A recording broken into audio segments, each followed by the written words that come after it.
કરુણાસાગર ભગવાન કી જય, કૈવલ ધામ કી જય। શ્રી ગુરુ વિચરણજી મહારાજ, શ્રી ગુરુ ધર્મપ્રિયજી મહારાજ કી। સત કેવલ સાહેબ, સત કેવલ સાહેબ, સત કેવલ સાહેબ।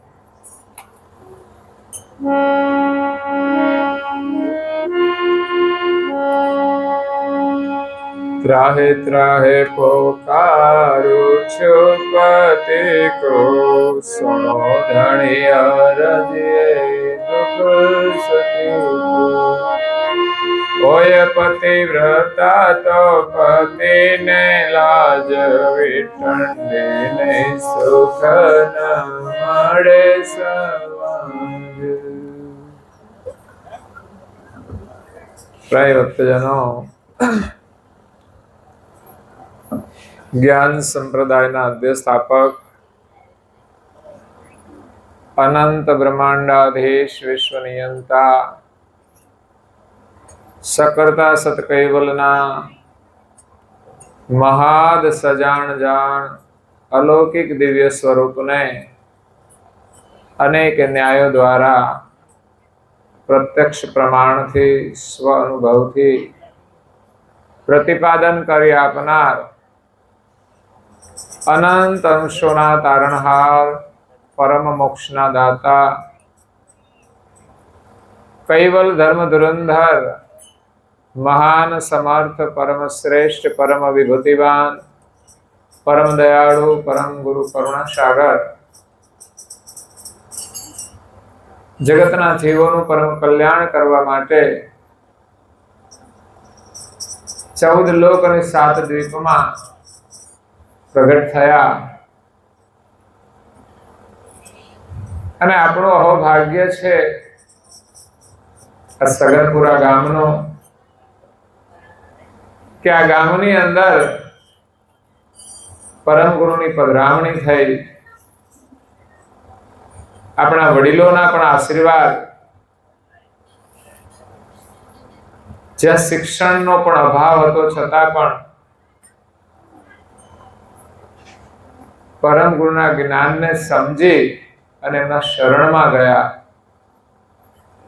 અને એના વારસાથી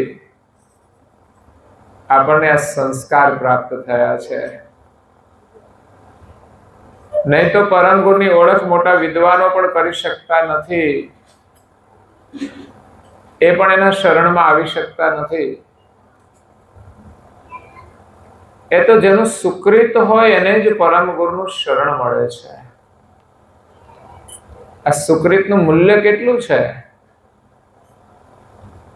જે આપણને ફરી માનવનું શરીર આપે છે, જે આપણને સદગુરુનું શરણ આપે છે, જે આપણને સંતોનું સાનિધ્ય આપે છે, અને જે આપણા જીવનમાં ભક્તિ પ્રદાન કરે છે।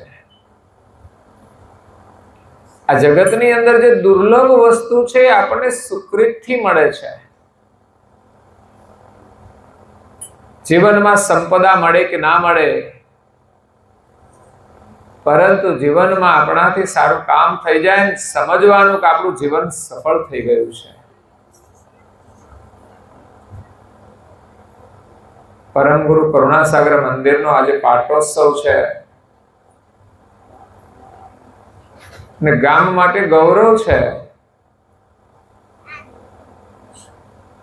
ગામનું સમૂહ ભોજન થાય એ પણ ગામની એક ઉમદા ભાવના છે, આત્મીય ભાવના છે।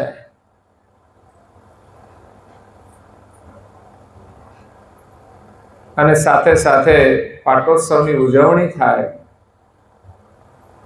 એક ગામનું અને પરમ ગુરુના જ્ઞાનનું ગૌરવ છે, ધર્મનું ગૌરવ છે। ને ધર્મની અંદર જ્યારે ગૌરવ આવે ને ત્યારે જ આપણને એનો લાભ થાય છે।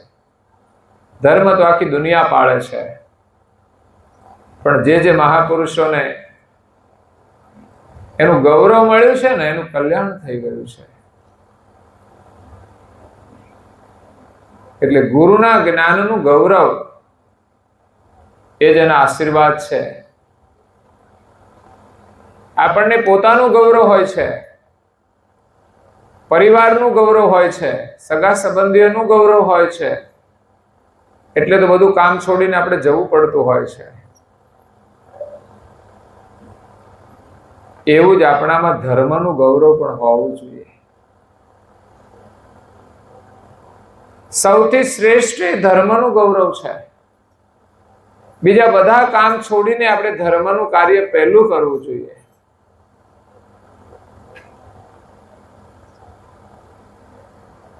આ જગતની અંદર ઘણા લોકોને રાષ્ટ્રનું ગૌરવ હતું, તો જે રાષ્ટ્ર માટે પોતાનું જીવન અર્પણ કરી દીધું. એ કોઈ સાધારણ કાર્ય નથી. જે રાષ્ટ્ર માટે સમર્પિત થઈ શકે ને એ ભગવાન માટે પણ સમર્પિત થઈ શકે.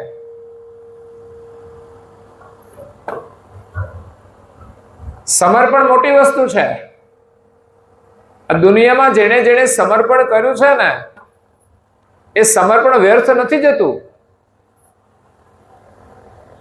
બાકી પરિવાર માટે તો આખી દુનિયા જીવે છે, પ્રાણી પશુ પંખી પણ જીવે છે. એ કઈ બહુ મોટું કામ નથી, એ તો સ્વાર્થનું કાર્ય છે. પણ એનાથી ઉપર ઉઠીને આપણે ગામ માટે કશું કરીએ, સમાજ માટે કશું કરીએ, રાષ્ટ્ર માટે કશું કરીએ અને ધર્મ માટે કશું કરીએ, એ જ આપણા માટે સાચું ગૌરવ છે. અને એ જ ગૌરવ આપણને ફરી માનવનું જીવન આપે છે. એનાથી ઉત્તમ કોઈ સુકૃત નથી. મનુષ્ય પછી મનુષ્યનું શરીર મેળવવું એ કોઈ સામાન્ય કાર્ય નથી. માણસ માનવતાનું જીવન જીવે ને ત્યારે એને બીજી વાર માનવનું શરીર મળે છે. માણસ ધર્મનું ગૌરવ રાખે ત્યારે એને ફરી ગુરુનું શરણ મળે છે, એને ધર્મ મળે છે. જેનું જે ગૌરવ રાખે ને એ એને પ્રાપ્ત થાય છે.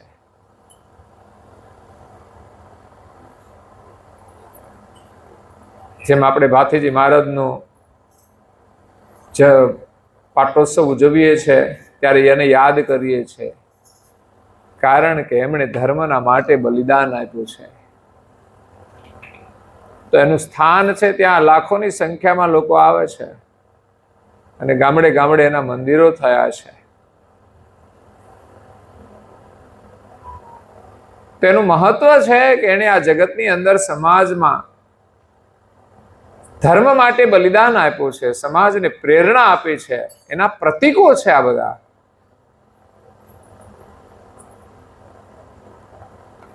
એટલે અહીંયા ગામની અંદર મંદિરનું નિર્માણ કરવું એ પણ કોઈ સામાન્ય કાર્ય નથી. લોકો ઘર બનાવે જરૂરી છે, પણ એની અંદર કઈ ગૌરવ નથી હોતું. કરોડ રૂપિયાનો બંગલો બનાવે તોય શું, એને કઈ સ્વર્ગ મળવાનું છે? એ તો અહીં જ્યાં સુધી સુકૃત હોય ત્યાં સુધી રહે, પછી તો અહીંથી ક્યાં જાય ભગવાન જાણે. પણ સુકૃત કર્યું હોય તો પાછો બંગલો મળી શકે છે, પાછું સુખ પણ મળી શકે છે, પણ બધા નથી કરી શકતા. પણ પરમ ગુરુનું જે સ્થાન બનાવવું એ આપણા માટે ગૌરવનું પ્રતીક છે અને એનાથી આપણે સુકૃત મળે છે. કારણ કે મંદિર કોઈ સામાન્ય સ્થાન નથી હોતું. ઘરે ઈંટોનું જ બનેલું હોય, સિમેન્ટનું જ બનેલું હોય અને મંદિર એ જ મટીરિયલ્સનું બનેલું હોય, પણ આખા ગામના બધા ઘર ભેગા થાય ને તો એ મંદિરની તુલના ન કરી શકે. કિંમતની દ્રષ્ટિએ કોઈને મોંઘું હોય, પણ જે લાભ મંદિરથી મળે એ કોઈના ઘરમાંથી ના મળી શકે.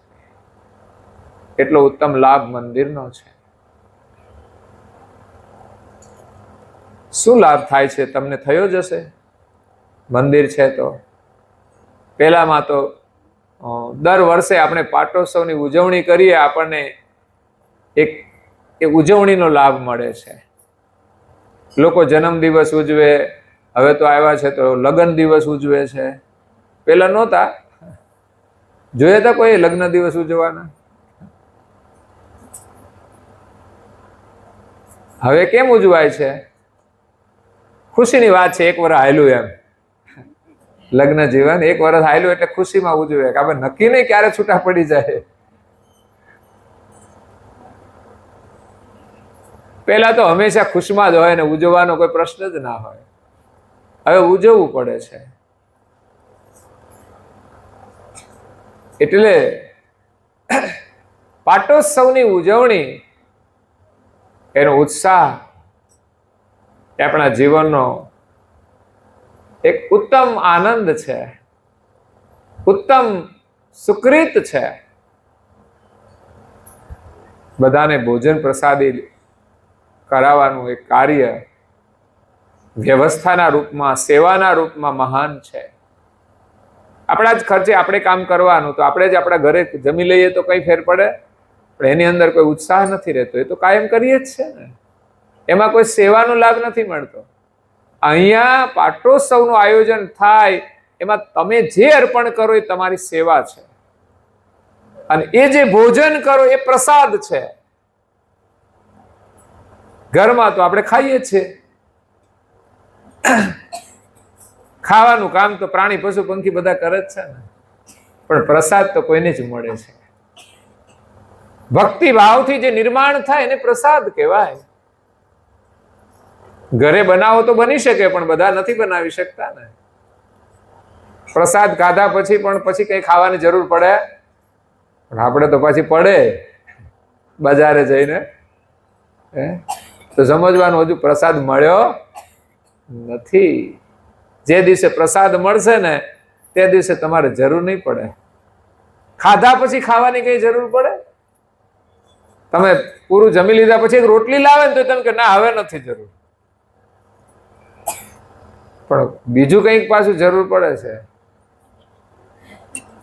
પરમ ગુરુનો પ્રસાદ આપણે આરોગ્ય એનો ભાવ, ત્યારે આપણને એક તૃપ્તિ થાય છે.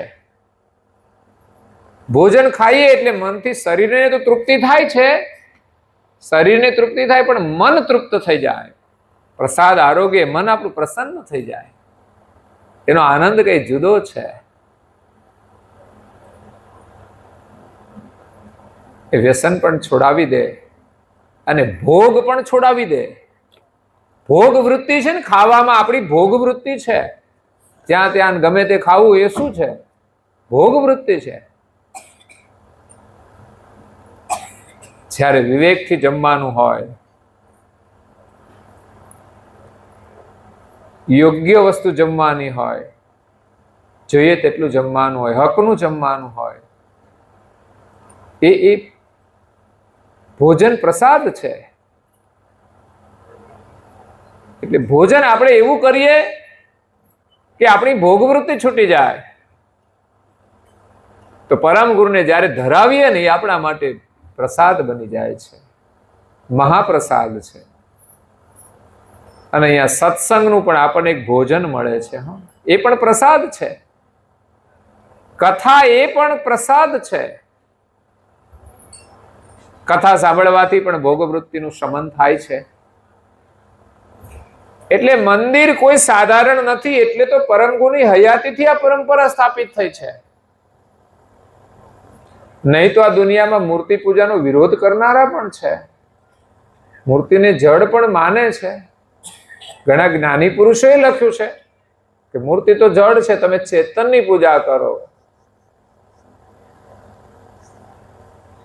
એટલે એકલી મૂર્તિની જ પૂજા પર્યાપ્ત નથી, પણ સંસ્કારના રૂપમાં આપણા માટે બહુ જ મહત્વની છે. દરેકના ઘરમાં પરમ ગુરુનું સ્વરૂપ હોય, ફોટાના રૂપમાં જ છે, પણ ભક્તિભાવનું જાગરણ તો કરે છે. એના દર્શનથી આપણા વિચારો ઉપર પરિવર્તન તો આવે છે. એટલે એના સ્થાને અનિવાર્ય છે. મૂર્તિ પૂજા જડ માનીને એને છોડી દેશો તો કોઈ જાગૃત વ્યક્તિ તો જાગીને કંઈ કરી શકશે, પણ બધા નહીં કરી શકે. એટલે આ બધાના માટેની વ્યવસ્થા છે. શરૂઆત આપણી ત્યાંથી જ થાય છે. એક તો આ વિશ્વની અંદર પરમ ગુરુનું આગમન થયું છે, એનું પ્રાગટ્ય થયું છે. આ સર્જનહારના કોઈ મંદિર નથી. આ બધા ચેતન મંદિર છે ને બધા સર્જનહારના જ છે. પરંતુ ગુરુનું આ જગતમાં પ્રાગટ્ય થયું છે, એમણે દિવ્ય સ્વરૂપ ધારણ કર્યું છે, તો એનું મંદિર હોઈ શકે. જે નિરાકાર છે એનું મંદિર ના હોઈ શકે. પણ ગુરુ મહારાજ તો સાકાર સ્વરૂપે પ્રગટ થયા એટલે આ વિશ્વની અંદર એમની સ્થાપના થઈ છે. મેં જેમ કહ્યું કે મહાપુરુષો મહાન થાય છે તો એનાય મંદિરો કેમ બને છે કે સમાજને એક પ્રેરણા આપે છે કે આ કોણ છે, બસ એની અંદર ઉતરવા માટે છે. અને એને વંદના કરીએ તોય આશીર્વાદ મળે છે, આપણામાં નમ્રતા આવે છે. એના વિશે આપણે જાણકારી મેળવીએ તો આપણને ધર્મનું જ્ઞાન થાય કે આ મહાપુરુષે આ જગતમાં શું કામ કર્યું છે. ત્યારે આપણને થોડી ચેતના આવે કે આપણે પણ કંઈક તો કરીએ ધર્મના માટે. એમણે આટલું મહાન કાર્ય કર્યું છે તો આપણે નાનું તો કરી શકીએ. અને એક દિવસ એના જેવું કામ કરવાની પણ આપણામાં ક્ષમતા આવે છે, આપણે કરી શકીએ છીએ. એ આપણા જેવા જ હતા, પણ એની અંદર ધર્મનું એટલું ગૌરવ હતું કે એમણે ધર્મના માટે બલિદાન આપી દીધું. એમ આપણું કલ્યાણ કરવા માટે પણ આપણામાં ધર્મનું ગૌરવ હોવું જોઈએ. પરમ ગુરુનું મંદિર આપણા ગામમાં હોવું એ કોઈ સામાન્ય વાત નથી. ભલે ને નાની ડેરી હોય, ત્યાં હનુમાનજીની ડેરીઓ છે ને બધે, ક્યાંક મોટા મંદિર છે, ક્યાંક ડેરીઓ પણ છે.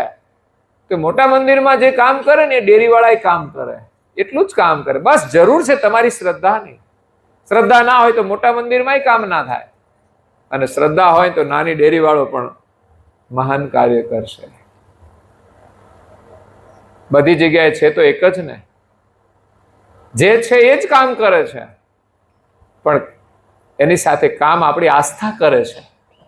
પરમ ગુરુ નાનું મંદિર હોય પણ આસ્થા આપણી જો પ્રબળ હોય, નિયમ આપણો સાચો હોય, તો પરમ ગુરુ આપણું કાર્ય અવશ્ય કરશે.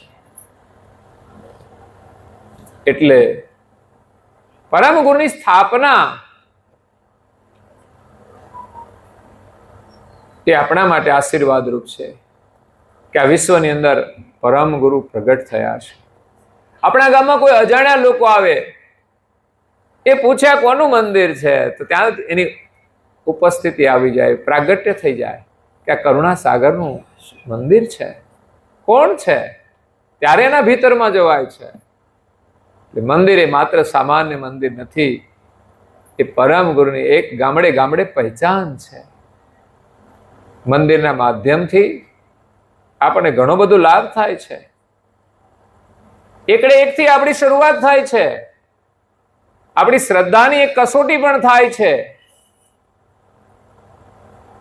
આમ તો જે લોકો દીક્ષિત થયા છે ને બધાએ તમારા નજીકમાં 2 ગામ મંદિર છે, એટલે એ પ્રમાણે લોકો જે નજીક પડે ત્યાં જઈ શકે. બાકી તો આપણા માટે દૂધની એક જ ડેરી હોય, ગામમાં ગમે ત્યાં રહેતો હોય, ખેતરમાં રહેતો હોય, પણ એ ડેરી આવે હે ને. ડેરી ગામમાં એક જ હોય, પણ એક માણસ ખેતરમાં રહેતો હોય, એને દૂધ આપવું હોય તો ક્યાં આવવું પડે? ડેરી આવવું પડે. પંચાયત એક હોય, કામ હોય તો પંચાયતમાં આવવું પડે છે. બેંક કોઈ ગામમાં હોય, કામકાજ હોય તો બેંકમાં આવવું પડે છે. એમ આપણા માટે પરમ ગુરુનું મંદિર જ્યાં હોય ત્યાં, એવું નહીં કે દૂર છે તો નહીં જવું. આપણું ખેતર દૂર હોય તો જઈએ ને, તો એ દૂર નથી પડતું ને. આપણા હગા દૂર રહેતા હોય, એમને ત્યાં પ્રસંગ હોય તો આપણે જવું પડે છે. પછી ભલે સુરત રહેતા હોય, હવે તો કઈ બહુ એવું રહ્યું નથી દૂરનું. વાહન વ્યવસ્થા છે એટલે હાલીને જવાનું હોય તો ના જઈએ પાછા. પણ પરમ ગુરુનું મંદિર, એના દર્શન કરવાનો ભાવ, એમના પ્રત્યેની શ્રદ્ધા છે. અચરતબાએ એમની ભક્તિની જે શ્રદ્ધા હતી એ નિયમથી જ પ્રગટ કરી હતી ને. સારસા નગરમાં પરમ ગુરુ વિદ્યમાન હતા, ત્યાં આશ્રમમાં રહેતા હતા, ત્યારે મંદિર નહોતું. તો અચરતબાનો નિયમ હતો કે મારે પરમ ગુરુના દર્શન કરીને અન્ન જળ લેવું. પાછું માત્ર દર્શન કરવા એવું નહીં, નિયમ પાછળ ન પાળી શકાય તો પ્રાયશ્ચિત હતું કે આજે દર્શન ના થાય એટલે આજે અન્ન જળ નહીં લેવાનું, બીજા દિવસે લઈ શકાય. બીજો દિવસ કહેવાય ને, દરરોજનો એક દિવસનો નિયમ છે દર્શન કરવાનો. તો જે નિયમ લીધો છે આજે ન થાય તો આપણે એની કઈ પ્રાયશ્ચિત તો કરવું જોઈએ ને. ઘણા લોકો તિલક ભૂલી જાય તો શું કરવાનું? કંઈક તો સજા રાખવી પડે કે ચાલો સવારનો નાસ્તો નહીં કરીએ, તિલક નહીં કરીએ તો જ થાય. વ્યસન વાળા ક્યારેય વ્યસન છોડતા નથી. પૈસા ઘરમાં ના હોય તો ઉધાર લઈને પણ વ્યસનનું સેવન કરે. તો આપણે નિયમ પાળવાનો છે, તો નિયમ લેવાનો પણ ખરો અને પાળવાનો પણ ખરો. આપણે પ્રાર્થના કરવી હોય તો થવી જ જોઈએ. પછી હગાને ત્યાં ગયા હોય તો શું થઈ ગયું ભાઈ? ત્યાં આપણે ગમે તે વ્યવસ્થા એકવાર શરૂ કરો ને પછી હગાઈ સમજી જાય આ તો આમાં લાગેલા છે ને એટલે એ તો કરે જ છે. તમારી ઓળખ પણ બની જાય છે અને તમારું કાર્ય થઈ જાય છે. આ આવરણ તોડ્યું કહેવાય, સંબંધોનું આવરણ તોડ્યું. નહીં તો આપણે તો હગામાં જઈએ એટલે વાતોમાં મશગુલ થઈ જઈએ, પ્રાર્થના એની જગ્યાએ. પછી તો સારું સારું ખાવાનું હોય, મોજ કરવાની. ખાવાનું તો મળે, પ્રસાદના રૂપમાં લેવાનું છે, પણ પ્રાર્થના એ સાચો પ્રસાદ છે. આપણા ઘરમાં હોઈએ કે બહાર જઈએ, પ્રાર્થના અવશ્ય કરવી જોઈએ. 15 મિનિટ આપણે કહીએ કે મારે પ્રાર્થના કરવી છે તો ના પાડે સગા કઈ? એક રૂમમાં બેસીને તમે કરી લો તો? તમે એમ કે મારે બાથરૂમ જવું તો જાય, સમય જોઈએ કે નહીં? તો એ સમય જાય છે. ઝાડા થઈ ગયા હોય તો કેટલો સમય કાઢવો પડે છે? એ ગમે ત્યાં થાય, એવું થોડું છે ઘરે જ થાય. એ તો હગાન ત્યાંય થાય. બીમાર થઈ જાય તોય હુઈ રહેવું પડે છે ને. આ બધી જ પરિસ્થિતિઓનો વિચાર કરતા આપણે જે કરવું હોય તે જ્યાં કરવું હોય ત્યાં થાય છે. લગ્ન પ્રસંગોમાં પણ એવું આયોજન કરવું જોઈએ લોકોએ. દરેકે પોતાના ઘરે કરવું જોઈએ. છોકરા છોકરીઓના લગ્ન હોય ત્યારે તો ખાવામાં મશગુલ થઈ જાય તો પછી પ્રાર્થના બધું છૂટી જાય. આ સામાજિક વિધિ હોય એ બધી કરે, પણ આપણી જે પ્રાર્થના છે એનું ગૌરવ આપણે હોવું જોઈએ. બાળકો આજે પ્રાર્થના કરે એ જ એના માટે સાચા આશીર્વાદ છે પરમ ગુરુના. રોજે તો કરવાનું છે, પણ આજે તો સમૂહમાં થવું જોઈએ. સગા સંબંધીઓ આવ્યા છે એ પણ લાભ લે. એનું નામ ગૌરવ કહેવાય. જેને ગૌરવ હોય ને એ લગ્ન હોય તો પણ એ વસ્તુ છોડે નહીં, એને સામૂહિક બનાવી દે. અને આપણે આવી પહેલ કરવી જોઈએ. આપણે તો અહીંયા સારો સમુદાય છે. હવે તો લોકો બધા વાડીઓની અંદર રાખતા હોય તો ત્યાં પછી આગળ ગણપતિ મૂકે ને એવું બધું રાખે છે. એટલે સારું છે કે લોકો આવે તો કમસે કમ દર્શન તો કરે. એમ આપણે પરમ ગુરુનું સ્વરૂપ પણ પધરાવવું જોઈએ. અને સમય સંજોગ પ્રમાણે પ્રાર્થનાનું ટૂંકું આયોજન કરો. તમે આખી ઉપાસના ના કરો તો એક આરતીનું આયોજન કરો તમે, પછી બધા પ્રસાદ લે. 15 મિનિટ કરો ને તો એક સંસ્કાર અને પરંપરા બને છે. એ આરતી બધાને આવડી જશે બાળકોને. પણ આપણે ત્યાં તો ઘરમાંય ન થતું હોય અને પ્રસંગોમાં ના કરીએ તો આવડે કેવી રીતે? તો મંદિરમાં આપણે નિયમિત જઈએ દર્શન કરવા, અને દર્શનની ભાવના છે ને બહુ મોટો લાભ છે. દર્શનની એક ભૂખ લાગવી જોઈએ અંદરથી, એક ચાહના થવી જોઈએ.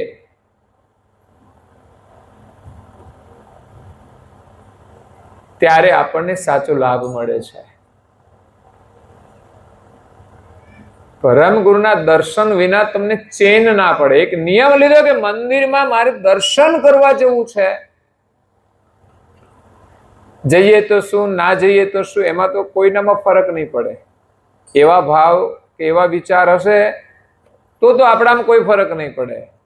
પણ ના, ત્યાં ગયા વિના તો મારે ચાલે નહીં. અહીંયા હોઈએ ત્યારે બહાર જઈએ વસ્તુ અલગ છે. અચરતબાનો નિયમ હતો કે પરમ ગુરુના દર્શન વિના અન્નજળ ના લેવું. આ કોઈ સામાન્ય કાર્ય નથી.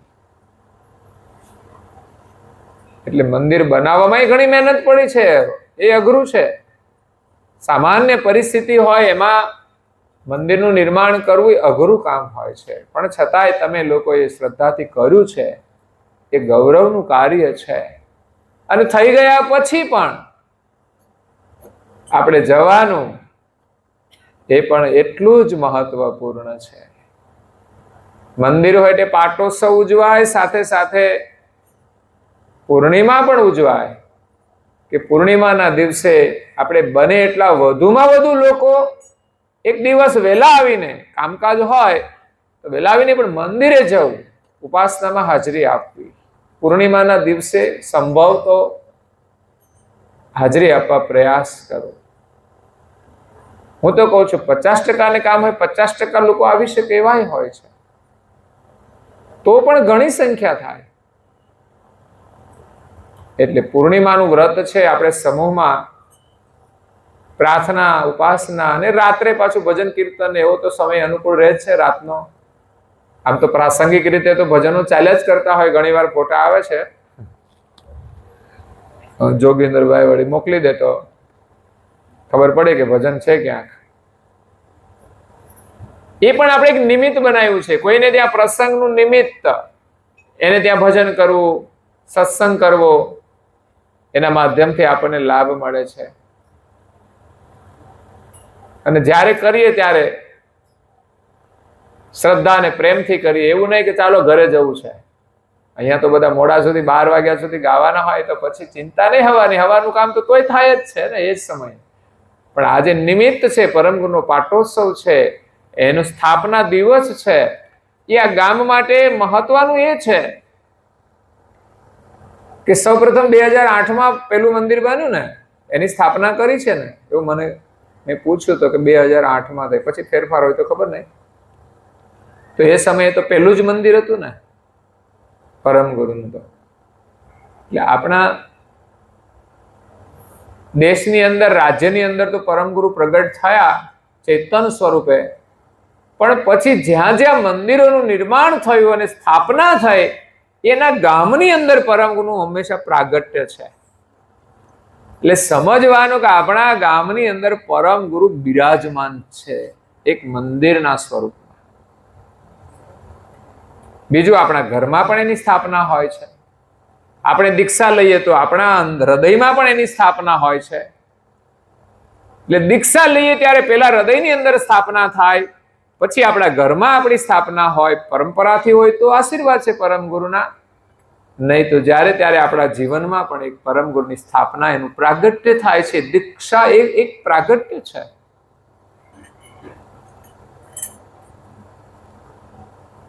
તો એ રીતે આપણા ગામની અંદર સમૂહ મંદિર કહેવાય, આપણા ઘરમાં એ પ્રાઇવેટ કહેવાય.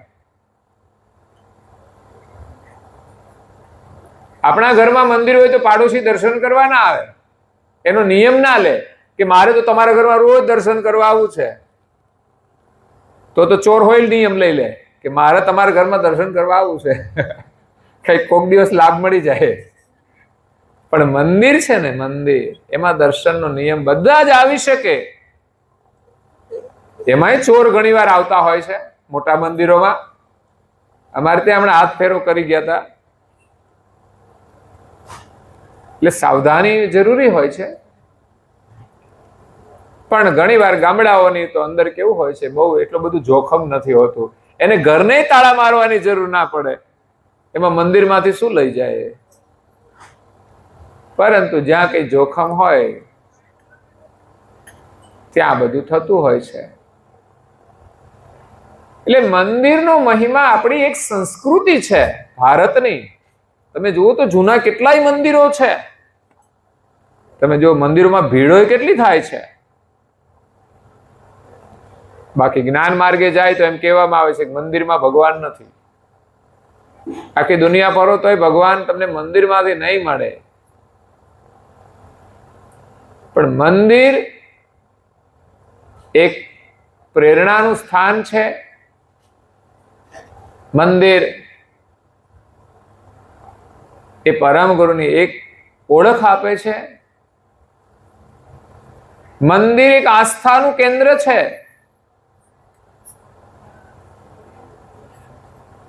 મંદિર એક ઉપાસનાનું કેન્દ્ર છે, એક સંસ્કારનું કેન્દ્ર છે.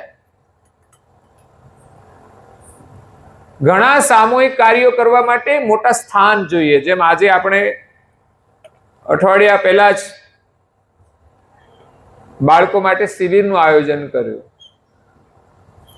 તો એક મંદિર છે અને થોડી જગ્યાની વ્યવસ્થા છે, તો આપણે આ સંસ્કારનું કાર્ય કરીએ છીએ, એટલે એને આપણે સંસ્કારનું કેન્દ્ર કહીએ છીએ. કૈવલ વેતા સંસ્કાર ધામ એક ઉપનામ આપ્યું છે, બાકી નામ તો કરુણાસાગર મંદિર છે, પણ રેસિડેન્ટ ને બધું બનાવ્યું એટલે એક ઉપનામ આપ્યું. ખરેખર આ ગામના બાળકો ભાગ્યશાળી છે, વડીલો પણ ભાગ્યશાળી છે કે આ સંસ્કાર છે. અને આ ગામમાંથી અમારી શિબિરના લગભગ અડધા બાળકો આવે છે આપણા ગામના, એને લાભ લે છે. સારું છે. જે લાભ આપણને એમ જ નથી મળતો, એની પાછળ પણ ઘણી મહેનત કરવી પડે છે. બધી જાતના લોકો જોઈએ. જો શિબિર કરીએ એટલે આર્થિક યોગ આપવા વાળા જોઈએ. ત્યાર પછી શિબિરનું એક સંચાલન હોય છે. ત્યાં મુખ્ય સંચાલિકા બહેનો હોય કે ભાઈઓ હોય, એ લોકો હોય તો જ શિબિર થાય છે.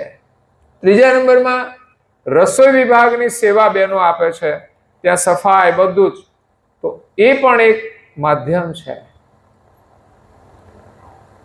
એટલે અને બીજું આ સ્થાન છે, એ પણ જોઈએ વ્યવસ્થાના રૂપમાં. સ્થાનની અંદર ઘણી બધી વ્યવસ્થાઓ પણ જોઈએ.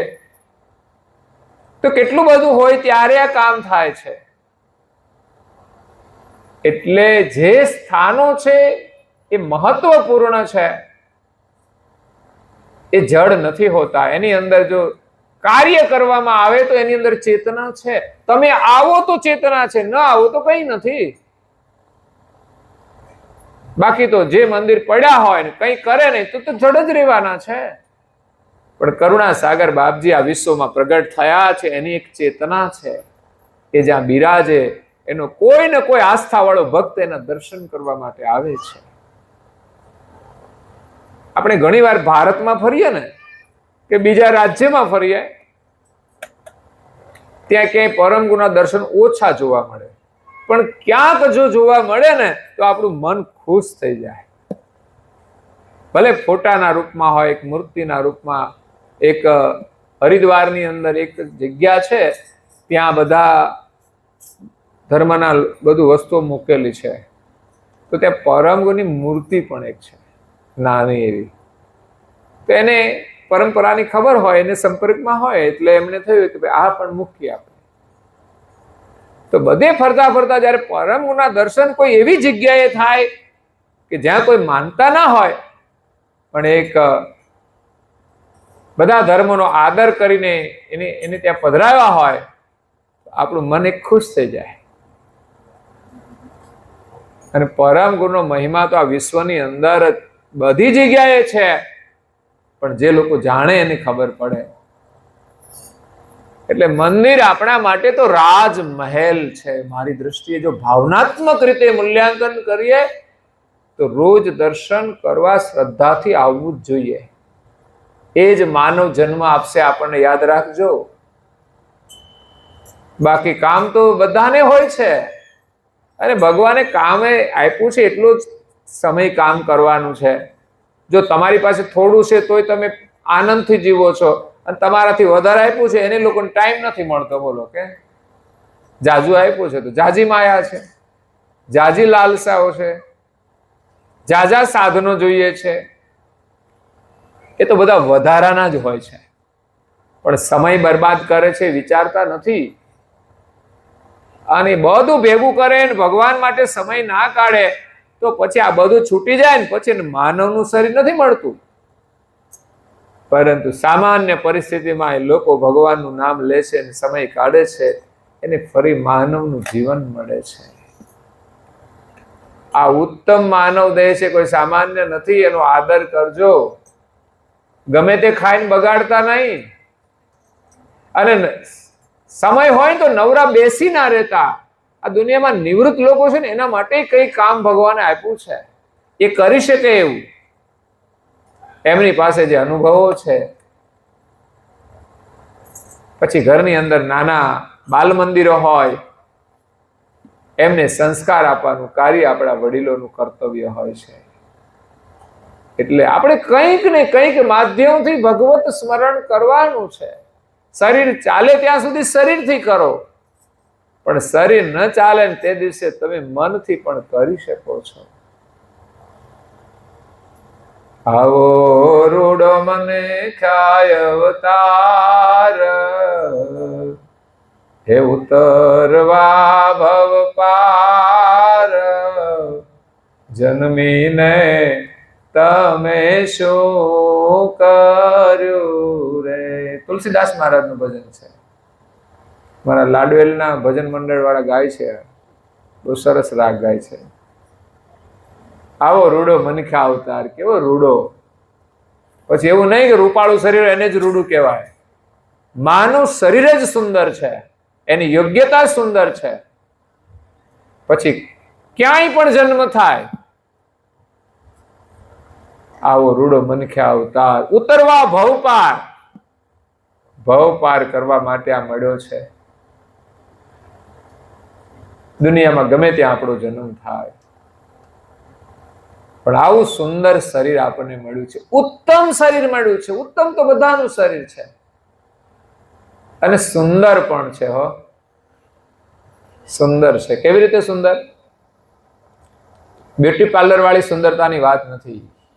સુંદર માણસનું શરીર કર્મથી સુંદર છે. જે શરીર દ્વારા ઉત્તમ કર્મ થાય એ શરીર સુંદર છે. બાકી સુંદર શરીર મળ્યું છે પણ ઉત્તમ કર્મ નથી કરતા તો એ સુંદર નથી. જે મુખમાંથી સુંદર વાણી ન નીકળે એ સુંદર કેમ લાગે? એનાય છૂટાછેડા થાય છે, સુંદર શરીર ના. નહીં તો સુંદર શરીર હોય તો છૂટાછેડા ના થવા જોઈએ ને, પણ એમાં બ્રેકઅપ થઈ જાય છે. પણ જેની મધુર વાણી હોય ને, એના જીવનમાં કોઈ સમસ્યા નથી રહેતી, કારણ કે એનું શરીર સુંદર છે, એનું મુખારવિંદ સુંદર છે. રૂપાળું હોય પણ મુખમાંથી તો કડવા શબ્દો નીકળતા હોય તો એના સામે જોવું પછી ગમે નહીં. હો, ભલે ને સુંદર હોય. કારણ કે ગુસ્સો કરે ને ત્યારે ગમે તેવું રૂપાળું શરીર હોય ને સુંદર લાગતું નથી. એનો ફોટો પાડે ને તો સારો ના લાગે. પણ માણસનું રૂપ ના હોય પણ માણસ હસતો હોય ને ફોટો પાડી લે ને, એ બધાને ગમે છે. હસતો માણસ બધાને ગમે છે. તો અહીંયા પરમ ગુરુની સ્થાપના થઈ છે, આપણા માટે ગૌરવ છે. એટલે નિયમ દર્શનનો, પરમ ગુરુના દર્શન કરવાની ચાહના જ એક દિવસ પરમ ગુરુ આપણને દર્શન આપશે. યાદ રાખજો. આજે તમારી શ્રદ્ધાથી તમે આવો છો, જાઓ છો, એ તમારી શ્રદ્ધા વધે છે. દર્શન કરવાની ચાહના તો હોવી જોઈએ ને. કોઈ હગા આવ્યા હોય તો આપણે મળવા જવું પડે પાછું. હાલો હગા આવ્યા છે તો મળવા જઈએ. તો એ પરમ ગુરુ બિરાજમાન છે, એની સ્થાપના થઈ છે. એટલે દર્શન કરવાની ભાવના ને ચાહના ને શ્રદ્ધા, રોજ જવાનો નિયમ. બસ ત્યાંથી તમે જે નીકળો ને એ ચાહના, એ જ પરમ ગુરુના દર્શન કરાવે છે. એટલો સમય તમે કાઢ્યો એ જ એમના પ્રત્યેનો પ્રેમ છે. આ માધ્યમ છે ને, એ આપણે પરમ ગુરુના શરણમાં પ્રેમને જોડવાનું માધ્યમ છે. મંદિર છે તો જવાની ભાવના, કામમાંથી મોહ છોડવાનો, અને પરમ ગુરુમાં આપણો પ્રેમ જોડવાનો. બસ એક જ ઉદ્દેશ છે કે આપણો પ્રેમ પરમ ગુરુના ચરણમાં જોડાય. દર્શન કરવાનો ભાવ પણ કોઈ સાધારણ નથી. આખી દુનિયા ફરે છે લોકો, પણ દર્શન કરવાનો ભાવ મહત્વપૂર્ણ છે. લોકો જે આસ્થા હોય છે ને, એ મોટા મંદિરોની અંદર કલાકો સુધી તો લાઈનમાં ઉભા રહે છે.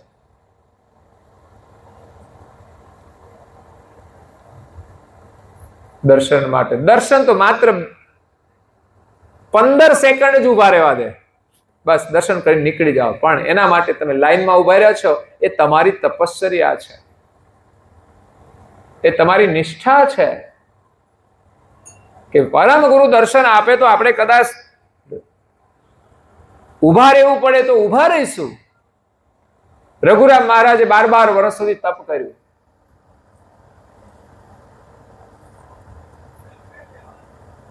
તો એ સમયનું એને દાન આપ્યું છે. એના જીવનનો જે સમય છે, 12 વર્ષ સુધી એમણે સાધના કરી છે. તપમાં બેસવાથી પોતાનું જે મન છે ને, એનું નિગ્રહ થઈ જાય છે. સંસારના ભોગ વિલાસમાં ક્યાંય મન લાગતું નથી. પછી જાગે ત્યારે એ ભોગનું આકર્ષણ ન રહે, પછી યોગમાં જીવતા હોય છે. પછી વિચરણ કરે ને ત્યારે ભગવત સ્મરણની અંદર જ એ વિચરણ કરે. એટલે ધ્યાનમાં બેસવું, તપ કરવું, એ પણ આપણા માટે એક સાધના છે. જેટલો અભ્યાસ થાય એટલું કરવાનો. મંદિરમાં આવવાનું, શાંતિથી બેસી 3 વાર પગે લાગવાનું, 5 પ્રકરણમાં કરવાની. અને અહીંયા આવીને ધ્યાનમાં બેસવું હોય તો અહીંયા પણ 5 મિનિટ બેસી શકાય. આપણા ઘરમાં બેસી શકાય. અને મંદિર સુધી આવો, કોઈ ને કોઈ તો તમને સામે મળે કે ના મળે? હે, તમે મંદિરે આવો છો? એમ ભાઈઓ આવે છે? કેમનું છે? મંદિરે આવવાનો સમય કાઢજો. આપણે બધા પરમ ગુરુના પૂજારી છીએ, એટલે પૂજા કરવાની છે ને દર્શન માટે આવવાનું છે. તમને કોઈ સામે તો મળતું હશે કે નહીં? મળે 5 લોકો, 2 લોકો, 1 લોકો. અરે કોઈ ના મળે તો કૂતરા તો મળે કે ના મળે? એમાંય આપણને ચૈતન્યના દર્શન થાય. હો, આપણે કૂતરાને જોઈને શું વિચારીએ? આ તો કૂતરો છે. ના, એનું પંચભૂતનું શરીર છે ને આપણું પંચભૂતનું શરીર છે. એમાંય આપણા જેવો કોઈ છે.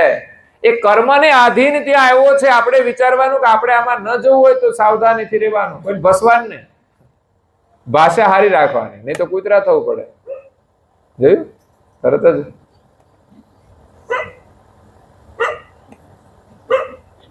શુભ સંદેશ છે આપણા માટે. કૂતરાને રોટલા નાખીએ છીએ આપણે, કારણ કે એ પણ જીવ છે. એને જોઈને પણ એમાં ચૈતન્ય દર્શન કરવાના છે. એક મહાત્મા, એક ભક્ત હતા. એક નાનકડી દુકાન ચલાવે. સંતોમાં બહુ પ્રીતિ એમને. ત્યાં કોઈ સંત આવે ને એટલે કામ ધંધો મૂકીને તો સંતોની સાથે જતા રહે. પછી ધંધો એ તો ભગવાનના ભરોસે. ભરોસા તો એવા હતા ને સાહેબ, આપણે કામ કરીએ એનાથી કોઈ સારું કામ કરવાનું હોય ત્યારે આપણે નાનું કામ છોડી દઈએ છીએ. અને ભગવાનનું કામ તો સૌથી શ્રેષ્ઠ છે. ભગવાનનું ભજન કરવાથી તો આપણા મનની ભૂખ મટી જાય. પછી શું ચિંતા રહે? અને માણસ દુનિયામાં કામ ધંધો કરે પણ ભૂખ મટે નહીં, કરવાનું શું? હે, એટલે મહાપુરુષે ભક્તિ કરી છે ને,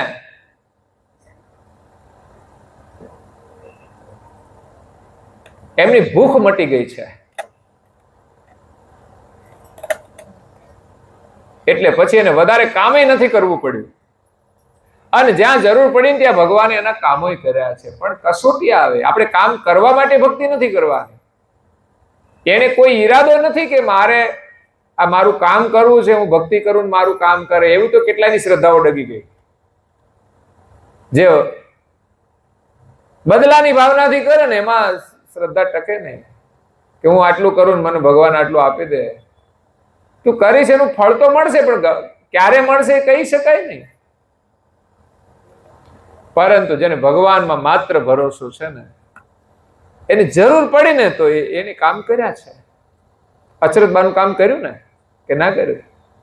એનો નિયમ હતો કે દર્શન કર્યા વિના અંજળ ના લેવું. અઘરો નિયમ છે. હા, આખો દિવસ અંજળ વગર કાઢવાનો. શિયાળામાં તો કદાચ નીકળે, પણ ઉનાળામાં તો અઘરું પડી જાય. દર્શન કરવામાં ક્યારેક તો વિક્ષેપ પડે કે નહીં? ક્યારેક શરીર બીમાર થઈ જાય તોય નિયમનો વિક્ષેપ તો પડે.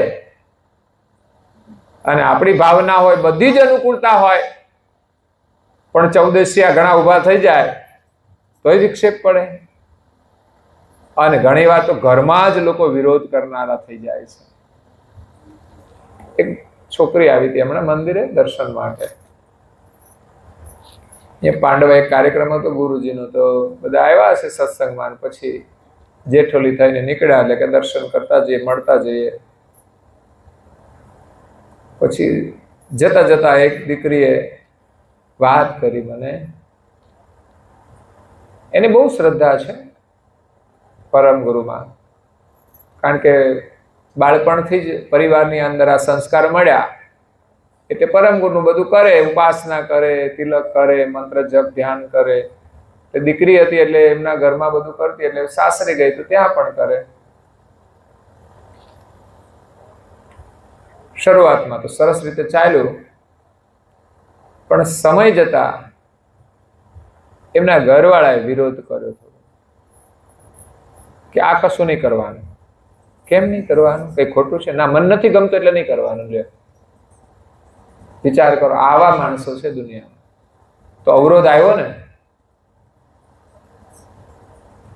એટલે આપણે વિચારવાનું કે લોકો કેટલી ભાવના વાળા છે કે એને કરવું છે તો લોકો વિરોધ કરે છે, અને આપણા માટે દરવાજા ખુલ્લા છે. તો ભાઈ કરવું જોઈએ કે ના કરવું જોઈએ? તિલક કરવું તો ગૌરવથી કરીએ. આ તો રાજા મહારાજાનું તિલક છે સાહેબ. રાજકુમાર બનીએ, નહીં તો કોરા કપાળમાં ભિખારી તો છીએ જ. ભિખારી જોયા તિલક કરેલા? એ શું કરે? એટલી ભાવના ન હોય તો પછી આપણે ભિખારી બની જઈએ. થાય એવું કામ તો આપણે કરવું જોઈએ. ગળામાં કંઠી છે એટલો એક પ્રાથમિક વસ્તુ છે, પરમ ગુરુએ લખ્યું છે. બીજા પગથિયે પછી આગળ વધવાનું. મંત્ર જપ પેલા પગથિયામાં જ કરવાનું છે. તો જેવો આવડે એવો કરીએ. ઉપાસના તો જોઈ જોઈને કરવાની છે. પાઠ કરીએ. હું કહું, વધારે સમય ના હોય, તમારે કામકાજનું ભારણ હોય તો એક આરતી કરવાનો નિયમ રાખો. સવારે મંગલા આરતી કરો, શણગાર આરતી કરો, સાંજે સંધ્યા આરતી કરીને બસ જે બોલાવી દો. જે તો બધાને આવડે કે ના આવડે? તમે કહો ને હગાના નામ લેવાનું, તો બધાને લે. બોલો, આના પછી આ મારો આગો બધા નામ લે. અને આપણે હાથ નામ હોય ને જય વિધિના તો ના આવડે. એ શીખવાનું છે. સાચા સગા તો એ છે આપણા, જેને પરંપરાથી આપણે લાભ આપ્યો છે. એનું ગૌરવ હોવું જોઈએ. આપણા ઘરમાં બધાને આવું કેમ ના શીખવાડીએ? આ આપણી ફરજ છે. પરિવારની અંદર જાગરણ કરવાની ફરજ આપણી છે. આપણે સાથે મળીને પાઠ કરીએ અઠવાડિયામાં એકવાર, અને જે બોલાવાની હોય તો આપણે બોલીએ. પછી બીજાને જ, હું સમૂહમાં તો બધાને વારાફરતી જ બોલાવવા. તો ઠીક છે, એક વખત બોલવાનું હોય. બાકી જેને ત્યાં પારાયણ થયું 5-7 વખત જે આવે એ સભ્યને જ બોલવાની, બીજા કોઈને નહીં. નહીં તો બાજુમાંથી આવ્યા હોય ને ઘણા જે અનુયાયી જાગ્રત હોય, એ આવીને બેઠા હોય, એટલે મોટા ભાગે બધે શું ચાલે કે આવીને બેઠા હોય ને એટલે ચાલુ કરી જ દે છે. એને ખબર પડે ને કે મને આવડે છે. તમને આવડે છે પણ બીજાને તો શીખવાડો. એને ચોપડી આપો તમે, એમાંથી જોઈને બોલાવો. ઘણાની હિંમત નથી જોઈને બોલવાની. બોલો, મને નહીં ફાવે કે છે, નહીં ફાવે.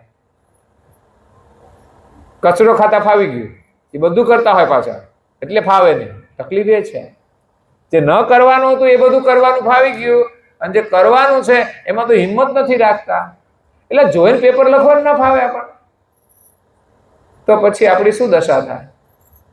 એટલે ટૂંકમાં એને થોડું સંકોચ થાય. કોઈ દિવસ જાહેરમાં બોલ્યા ના હોય, પણ ધીમે ધીમે આપણે અભ્યાસ. પછી હું બહુ આગ્રહ કરું ને એટલે ચાલુ કરે ઘણા.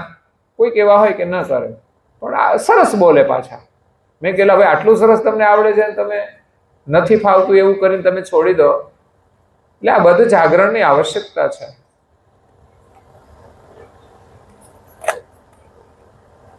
એટલે દીકરી કે શું કરવું મારે? મેં કીધું આ તો બહુ અઘરું કામ છે, કસોટી વાળું કામ છે.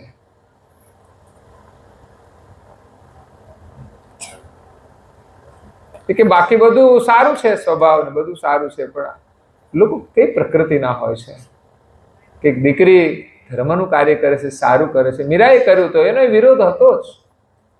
મેં કીધું આપણે પકડી તો રાખવું જ પડશે. એ ઘરમાં બહુ બીજા કોઈ સભ્યો ના હોય એટલે એ ઘરવાળા જતા રહે, પછી કરે. કે આપણે લાભ જ લેવાનો છે, થાય ત્યાં સુધી તો એ રીતે કરો. પછી જ્યારે એમાંય તકલીફ પડે તો એનો નવો રસ્તો કઈ પરમ ગુરુ આપશે તમને. અત્યારે જે પરિસ્થિતિમાં થાય છે, પરિસ્થિતિમાં લાભ લઈ લો બસ. એની હાજરીમાં આપણે ન કરીએ તો કઈ નહીં. એટલે મેં કીધું આ હગાનો મોહ છે ને, એ બધા જો આવા જ છે. ક્યારે હામાં પડે કહેવાય એવા જ છે સમાજમાં લોકો. એટલે બહુ મોહ રાખવો નહીં. બસ હવે તમારું જોડાણ છે સાચવી રાખો, અને જેવી અનુકૂળતા હોય એમ કરી લો આપણે. બાકી એટલો વૈરાગ નથી આપણામાં અચરતબા જેવો કે આપણે કંઈ કરી શકીએ. પણ જેટલા પ્રમાણમાં આપણો ભાવ છે એ પ્રમાણે, અનુકૂળતા પ્રમાણે પણ કરી લેવાનું. એટલે આપણને માનવ શરીર મળ્યું છે, આવો મોકો મળ્યો છે પરમ ગુરુની ભક્તિ કરવાનો. આપણે બહુ ભાગ્યશાળી કહેવાય. કલાક માટે અહીં આવીને બેઠા, એ પણ આપણું અહોભાગ્ય છે. તો નારાયણદાસજી મહારાજે ગુરુ મહિમાનું વર્ણન કર્યું છે. ગુરુ મહિમાનું વર્ણન એટલે પરમ ગુરુના દર્શન છે. આ ગુરુ મહિમાનું પાઠ પણ આપણા ઘરમાં રોજ થવો જોઈએ. હું તો કોઈ એકાદ વ્યક્તિ નિવૃત્ત હોય ને તો ચોપડી લઈને બેસી જાય, પાઠ કરે ને ઘર પાવન થઈ જાય ને એનું ઘટે પાવન થઈ જાય. રોજ પરમ ગુરુનો પાઠ એટલે પરમ ગુરુ દર્શન, ભાવનાત્મક દર્શન. અને એ સ્મૃતિમાં આપણે રોજ કરીએ ને ત્યારે આપણી અંદર પરમ ગુરુનું ભાવ જાગે છે. પરમ ગુરુનું એક ભાવનાત્મક સ્વરૂપ આપણા સ્મરણમાં આવે છે, અને પછી આપણામાં ધીરે ધીરે લગ્ની અને ગૌરવ જાગે છે કે બસ આ જ વસ્તુ સાચી છે. એમાં આપણી નિષ્ઠા દ્રઢ થઈ જાય. આપણા મનની અંદરથી જે વિકારો છે ને, એ જેટલું સ્મરણ પરમ ગુરુનું થાય એટલા વિકારો દૂર થાય છે. એટલે પાઠ કરવો જરૂરી છે. પાઠ કરવાથી શું થાય? આપણે બોલીએ એટલે શું થાય કે આપણી વાણી છે એ પાવન થઈ જાય. પરમ ગુરુનું નામ લેવાથી આપણી વાણી પાવન થઈ જાય. એનો પાઠ કરીએ, પ્રાર્થના કરીએ તો અહીંયા આ સંસારના દુઃખમાંથી છૂટવું એ કઈ સહેલું કામ નથી. આગળના ઇતિહાસ જોઈએ ને તો મોગલો આવ્યા, એમણે અત્યાચાર કર્યો આપણા દેશમાં. અને બધા દેશોમાં કોઈ ને કોઈ અત્યાચાર કરતા જ હોય છે. રાવણ હતો, એને કર્યો અત્યાચાર. આ તો એક નજીકના ઇતિહાસની વાત છે, ઓલા પુરાણના ઇતિહાસ છે. તો મોગલો આવ્યા, એમણે લોકોને ત્રાસ આપ્યો. તો જે ત્રાસ જેના ઉપર થતો હોય એની સ્થિતિ કેવી હોય? આપણને જ હમણાં આ ગામની અંદર કોઈ માથા ભારે વ્યક્તિ હોય ને, મન ફાવે એમ બોલતો હોય ને બધાને ડરાવતો હોય તો આપણને કેટલું દુઃખ થાય. અને મારપીટ પણ થતી હોય, રંજાડતો હોય, બહેનોની સલામતી ના હોય, એવું થાય તો કેવું થાય? અંદરથી એક પ્રાર્થના નીકળી જાય ભગવાન માટે, હે ભગવાન આમાંથી કોઈ બચાવે આપણને. આવા પ્રસંગો ઘણા બધા છે ઇતિહાસમાં. દરેક વ્યક્તિના જીવનમાં બનેલી ઘટનાઓ, આજે પણ જે ઘટનાઓ બહાર આવે છે એની મનોસ્થિતિનો વિચાર કરીએ, એને ખબર પણ નહીં હોય કે મારે આવું થશે.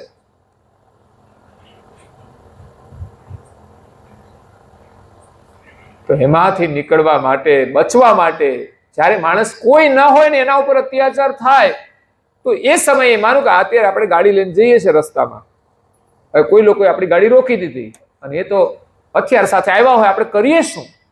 આપણી કેવી દુર્દશા થઈ જાય. એ મારપીટે કરે, લૂંટે, જતા રહે, કાં તો ફાયરિંગ કરે, કંઈ પણ કરીને જાય. એ સ્થિતિ કેવી હોય છે? એમાં સંસારમાં અનેક દુઃખો છે. ક્યારે જીવનમાં કેવું દુઃખ આવે શું ખબર પડે? ક્યારેક કોઈ નથી આવતું પણ પરિસ્થિતિઓ આવતી હોય છે. કોઈ બીમારીની પરિસ્થિતિઓ આવે, કોઈ આર્થિક સમસ્યાઓ આવે, એ પણ ભયંકર જ હોય છે. ઘરમાં ખાવાનું ના હોય, પૈસા ના હોય, કરવાનું શું, કોઈ માગ્યા આપે નહીં, એ પરિસ્થિતિ પણ ક્યારેક જીવનમાં આવતી હોય છે. એવું નહીં બધાને હરખું છે. આ દુનિયામાં બધાનું સર્વે કરે ને ત્યારે ખબર પડે, ઉપરવાળાને બધી ખબર હોય છે.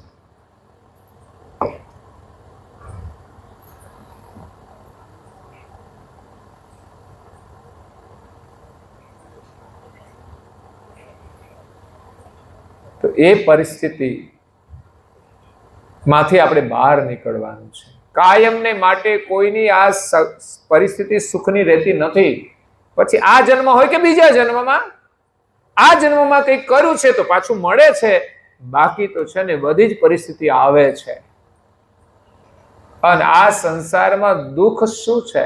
નારણદાસજી મહારાજ શ્રી ગુરુ મહિમાની અંદર સાચું દુઃખ બતાવ્યું છે કે માણસ કોઈ વ્યવસ્થાના અભાવે વધારે દુઃખી નથી.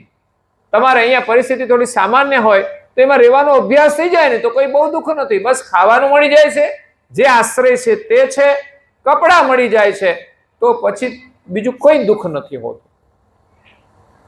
પણ ઘરમાં લોકો પ્રેમથી રહે ને ઝઘડા કરે તો શું થાય? પછી લોકોને દોરા બાંધવા પડે છે. એક દીકરીને મેં પૂછ્યા, ગળામાં કેમ બાંધ્યો છે? તો અમારા ઉપર કંઈક કરી નાખ્યું છે અમારે કોઈ. મેં કીધું એટલે આ પછી કે મારા મમ્મી છે ને કંઈક દોરો લઈ આવી છે. એ કંઈક માતાજીનું નામ આપ્યું, મને યાદ નથી રહ્યું, બહુ નામ છે ને જુદા જુદા. સમસ્યાઓ બહુ અલગ પ્રકારની છે, બાકી કઈ તકલીફ નથી. શરીર સારું છે, ખાઈ પીને લેરથી રહે છે, પણ કઈક નવી સમસ્યા આવી જાય છે. એટલે દુનિયામાં બહુ પ્રકારનું દુઃખ છે, ત્રાસ છે, એક જાતનો ત્રાસ. ત્રાસ કહીએ ને ત્યારે તો જન્મ અને મરણનો જ મોટો ત્રાસ. હેતબાઈ માતાએ પૂર્વજન્મની અંદર જયારે સુમંતાના રૂપમાં હતા અને પરમ ગુરુ મળ્યા ને ત્યારે એમણે કહ્યું, માગો તમારે શું જોઈએ છે? તો આપણે શું માગીએ? એકાદું મકાન સારું માગી લઈએ, અને મકાન હોય પછી ગાડી તો જોઈએ ને, પછી ઘરમાં બધી વ્યવસ્થા જોઈએ, ફેસિલિટી જોઈએ, એસી જોઈએ. આપણે ત્યાંથી છોકરીઓ અને બધા છોકરા આવ્યા અને મેં કીધું એસી જોશે? ના ના, અમારે તો કઈ જરૂર નહીં પડે, કારણ કે એને આધીન નથી ને. બાકી તો જે રહેલા હોય એસીમાં એને તો પાછું ગમે નહીં, જતા રહે. એટલે ભગવાન કદાચ આપણને કઈ માગો તો શું માગીએ આપણે?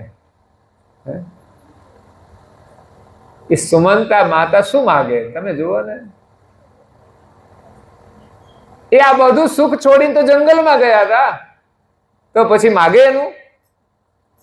એ તો બધું છોડી દીધું તું એમણે. એને તો કંઈક જુદું જોઈતું હતું. એનું લક્ષ્ય શું હતું? શા માટે ઘર છોડીને ગયા હતા? તો બસ આ જન્મવાનું મરવાનું છે ને એ બહુ મોટો ત્રાસ છે, મોટામાં મોટો ત્રાસ. હું કહું જીવનમાં કદાચ દુઃખ બહુ ઓછું આવે, પણ મૃત્યુ તો આવશે કે નહીં, એ બહુ મોટું દુઃખ છે. કરુણાસાગર બાપજી કે છે દુઃખ મોટું રે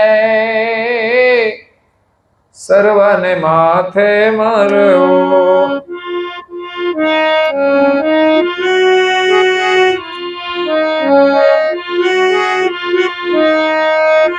છે દુઃખ મોટું રે સર્વને માથે મરવું.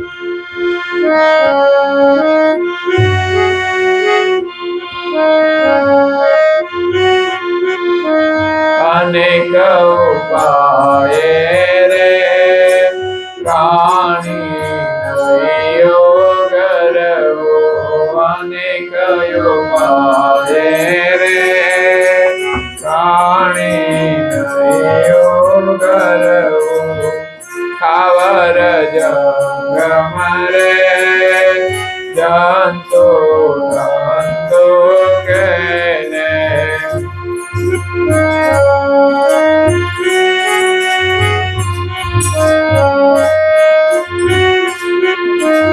મરણ મુકે રે કોણ રાજા કોણ રાણી,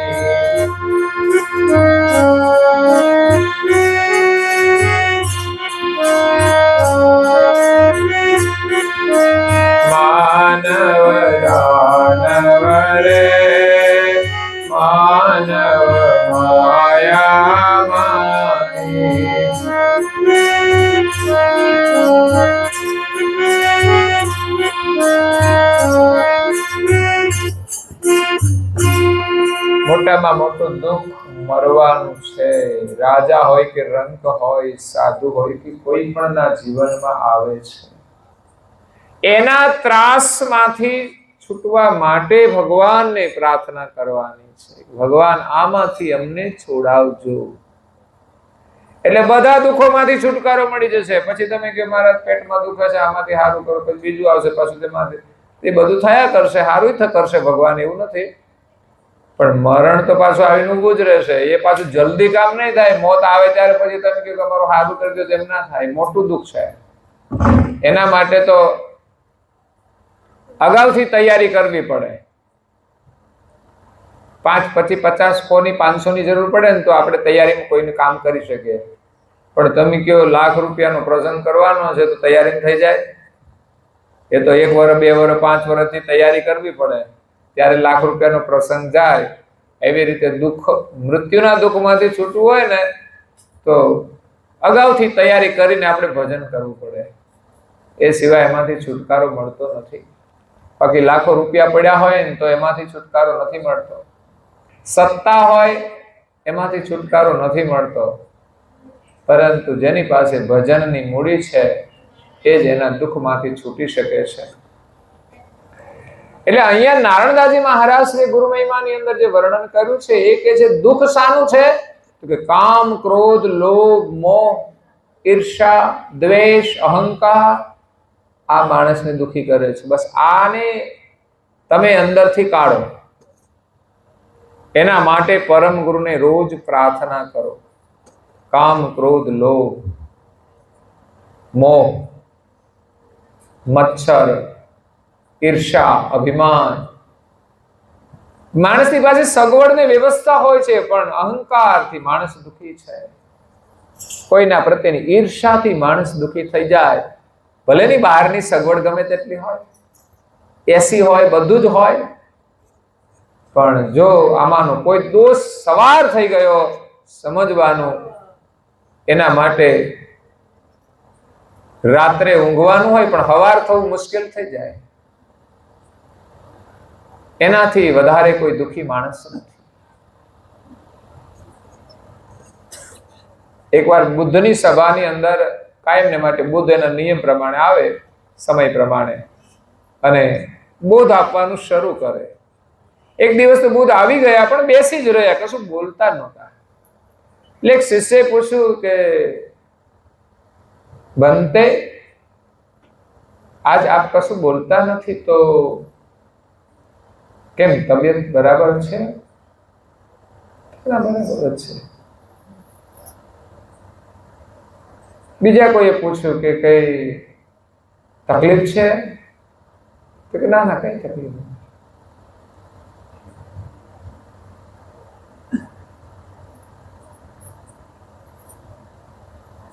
પાછળ એક માણસ સભામાં આવતો હતો. એને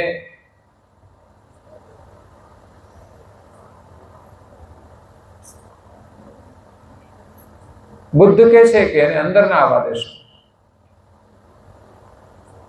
કે કાયમ આવે છે પણ અત્યારે ના આવવા દેશો. કે અસ્પૃશ્ય છે, અસ્પૃશ્ય છે, એને અંદર ના આવવા દેશો. અભડાયો છે.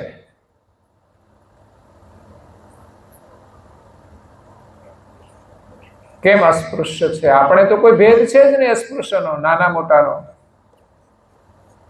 તો એ અત્યારે અસ્પૃશ્ય છે કારણ કે એના ચહેરા ઉપર ગુસ્સો છે. ઘરેથી ગમે તે ઝઘડો કરીને આવ્યો હશે પણ જલ્દી એ શાંત નથી થતું. બધાનો ગુસ્સો હરખો નથી હોતો. ઘણાનો સહજ ગુસ્સો કરે ને, આવશ્યક કરે ને તો એ વધુ સમય ના રહે. તમે છોકરા પર ગુસ્સો કરો, ઘડીક થાય એની યાર ખુશથી તમે રહેશો. પણ પાડોશી જોડે કે કઈ તકલીફ હોય ને એની જોડે જો ગુસ્સો કર્યો હોય, લડ્યા હોય બરાબર, એ મને લાગે આખો દિવસ ઉતરે. એ કથામાં જાય ને તો એનો ચહેરો પડેલો જ હોય, ત્યારે ખબર પડે કે આ કઈક લાગે છે. અને ભાઈ આ તો બુદ્ધ પુરુષ હતા. એ તો બધાના ચહેરાને ઓળખનારા હતા. એને કીધું કે એને અંદર ના આવવા દેતા. કેમ? તો કે અસ્પૃશ્ય છે કારણ કે એના ચહેરા પર ગુસ્સો છે. એ ગુસ્સો શાંત થાય ને પછી આવવા દેજો. એટલે આ ગુસ્સો છે ને એ માણસને વધારે દુઃખી કરે છે. એનું કેટલું નુકસાન કરે છે માણસને. ગુસ્સાની કોઈ મર્યાદા નથી. જેવો ગુસ્સો એવું નુકસાન છે. એટલો માણસ દુઃખી છે. પછી કામ હોય, ક્રોધ હોય, લોભ હોય, મોહ હોય, અભિમાન હોય, આ ભયંકર આપણા દુશ્મનો છે. એમાંથી છોડાવવાને માટે આપણે ગુરુ મહિમાના માધ્યમથી પરમ ગુરુને પ્રાર્થના કરવાની કે ત્રાહે ત્રાહે પોકારું છું પતિકુ, સુણો ધણી અરજ એ દુઃખ સતીકુ. કોને પ્રાર્થના કરવાની? તો કે પતિને. સુણો ધણી, હે મારા સ્વામી, તમે મારી અરજ સાંભળો. અરજી લેજો ને મારી ઓર ગુરુજી મારા, સેવક જાણીને સંભાળજો રે. એવી વાતો છે બધી. અરજી તો અરજ કરવી પડશે. અરજ એટલે એક પ્રાર્થના છે.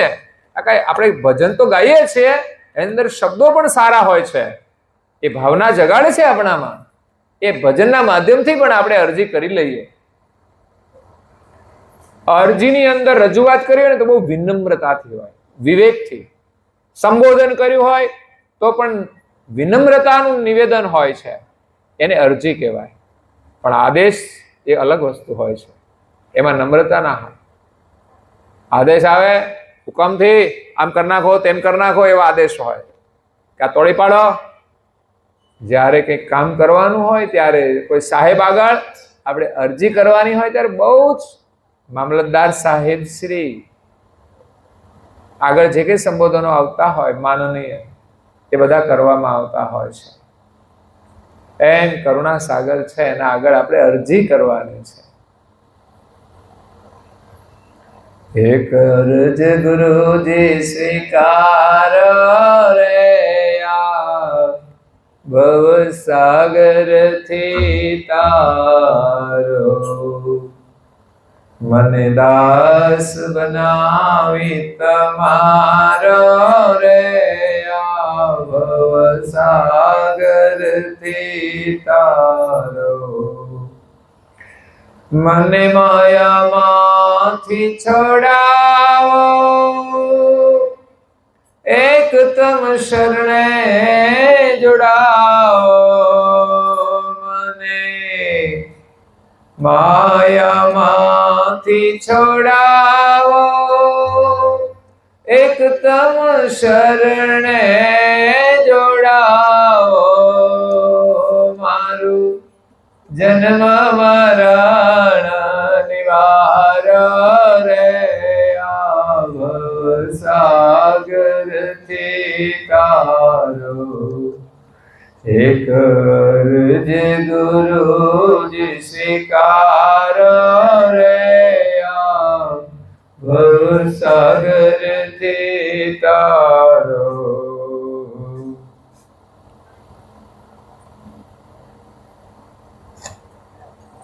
નથી કોઈ ઉગરવાયારો,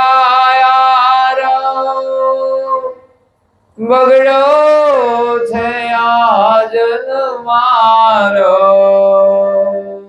નથી કોઈ ઉગરવાયારો, બગડો છે આજન મારો. રણ છોડ સેવક ને સુધારો રે, આ ભવ સાગર થી તારો. પછી જન્મમાંથી છૂટવાનું હોય તો પ્રાર્થના, અને બગડ્યા છે એમાંથી સુધરવાનું હોય તો પ્રાર્થના. જગ લાગ્યો સર્વે ખારો, લાગવું જોઈએ. છે શરણો તમારું પ્યારું, જગ લાગ્યું સર્વે ખારું. છે શરણો તમારું प्यारो सदा भक्ति ज्ञान धारो रे भव सागर थे तारो। भक्ति भाव વધારવો હોય તો પ્રાર્થના કરવી પડે, માગું પ્રેમ ભક્તિ ચરણ સેવા. આ બધું અરજીમાં જ આવે. બસ પરમ ગુરુને આપણે અરજી કરીએ, એક અરજ ગુરુજી સ્વીકારો રે આ ભવસાગર થી તારો. ભવસાગર તરવાનું છે તો અરજી તો કરવી પડશે. છે આશા એક અંતરની કરું જાખી સતગુરુવરની છે. આશા એક અંતરની કરું જાખી સદગુરુવરની. હે મારા યુરમાં ધરો એ વિચારો રે ભવસાગર થી તારો. એક અરજ ગુરુજી સ્વીકારો રે ભવસાગર થી તારો. તો ભજનો આપણે ગઈએ છીએ, બહુ સારું છે, એક પરંપરા છે સંસ્કારની, એમાંથી પણ આપણને બોધ મળે છે. અને સંત તુલસીદાસ મહારાષ્ટ્રીય તો પરમ ગુરુના બધા જ ગ્રંથોનું જ્ઞાનનો સાર એમણે 700 ભજનની અંદર સમાયો છે. જ્ઞાનના ભજનો છે, ભક્તિના ભજનો છે, વિરહના ભજનો છે, અરજીના ભજનો છે. નવી બુક છપાઈ ગઈ છે, અને જરૂરિયાત હોય તો લઈ લેવાની.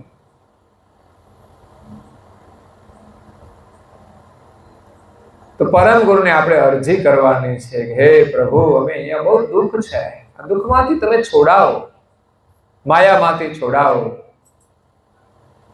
છોકરીઓ પણ સારા ભજનો ગાય છે.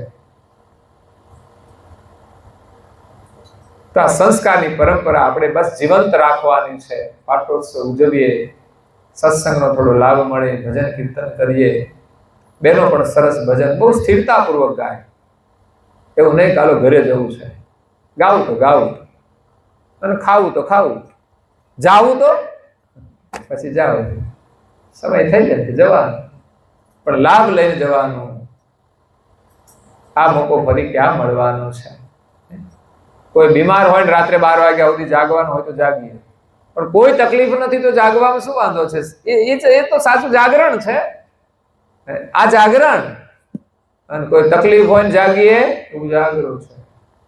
પછી બીજા દિવસે કેવું પડે મારે કાલનો ઉજાગરો છે. બાકી આ જાગરણ છે.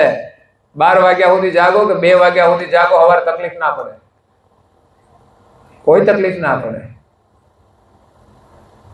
તો પરમ ગુરુ આપણને જગાડવા માટે આવ્યા છે. નારણદાસજી મહારાજશ્રી આપણને જગાડીને પરમ ગુરુની ઓળખાણ કરાવે છે કે આપણે કેટલા ભાગ્યશાળી છે કે આ દિવ્ય પરમ ગુરુ આ વિશ્વમાં આવ્યા છે.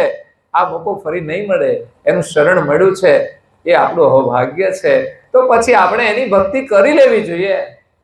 જેટલો લાભ લઈ શકાય એટલો લેવાનો છે. ત્યારે મારું 25મું દીક્ષા વર્ષ શરૂ થયું છે. 24 પૂરા થયા અને 25મું વર્ષ. એક વર્ષ માટે આપણે થોડા નિયમો વિશેષ પાળી શકાય એના માટે પ્રયાસ કરવાનો છે. અમે એક નિયમ પત્રક બનાવ્યું છે. હું તો કોઈ બધા જ વ્યક્તિગત રીતે આ નિયમ પત્રક લઈને એને મેં મોબાઈલથી કનેક્ટ કરવાના છે. બધાના ઘરમાં એક મોબાઈલ તો હશે જ ને.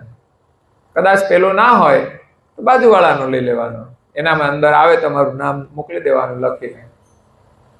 તો એક સંકલ્પ કરવાનો. હમણાં બાળકો આવ્યા હતા, એમને બધાને સંકલ્પ પત્ર આપ્યા હતા, એમને બધા ભર્યા છે, તો એટલું પાડવાનું. તમારાથી જે થઈ શકે તે કરવાનું છે, બીજું કઈ નહીં. અને એ પરમ ગુરુની આજ્ઞા જ છે, બીજું કઈ નહીં. તમે કરતા હોય તો આવી જાય, એક તમારા નિયમમાં આવી જાય. પણ એથી વધારે આ વર્ષ માટે કંઈ કરી શકે. કૈવલ મંત્ર લેખન છે, અમર મંત્રની માળા છે, પરમ ગુરુની ઉપાસના ન કરતા હોય એમના માટે છે. એટલે ન કરતા એના માટે આ મહત્વપૂર્ણ છે. પછી થોડું સામૂહિક પ્રવૃત્તિ આપણે કરતા હોઈએ તો અઠવાડિયામાં એકવાર આપણે મંદિરમાં ઉપાસનામાં જવું, એક અઠવાડિયામાં એક વાર, તો એક રવિવાર નક્કી કરે કે રવિવારે બાળકોને પણ લઈને જવું. ઘરમાં પતિ પત્ની તો હોય, દાદા દાદી હોય, તો એક ઘરમાંથી એક વ્યક્તિ તો કમસે કમ આવી શકે. એક વખત ભાઈ આવે, એક વખત બધી બેન આવે, બધાએ જવું જોઈએ. આવું એવું નક્કી નથી કે બહેનોએ જવું એટલે બહેનોએ જવું, ભાઈઓ તો પછી એમ માની લે કે આ તો બહેનોને જવાનું છે. ના, ઘરમાંથી એકવાર તમે જાઓ રવિવારે, એકવાર બીજા રવિવારે બહેનો છે. અનિવાર્ય સંજોગોમાં ન જઈ શકાય તો ઠીક છે, પણ અઠવાડિયામાં એકવાર સમૂહ કાર્યક્રમમાં આપણે જોડાવવું જોઈએ. ઉપાસના, સમૂહ ઉપાસનાનો લાભ આપણને મળે. પછી પૂર્ણિમા તો આપણે કરતા જ હોઈએ, તો પૂર્ણિમાનું ભજન હોય, કોઈને ત્યાં ના હોય તો આપણે મંદિરમાં તો અવશ્ય કરીએ.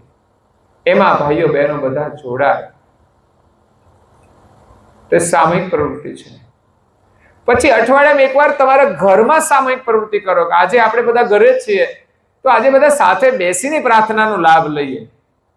ક્યારેક ખાવાનો લાભ લીધો હશે, ક્યારેક ફરવા જવાનો લાભ લીધો હશે, તો એકવાર ઉપાસનાનો લાભ તો લઈશું.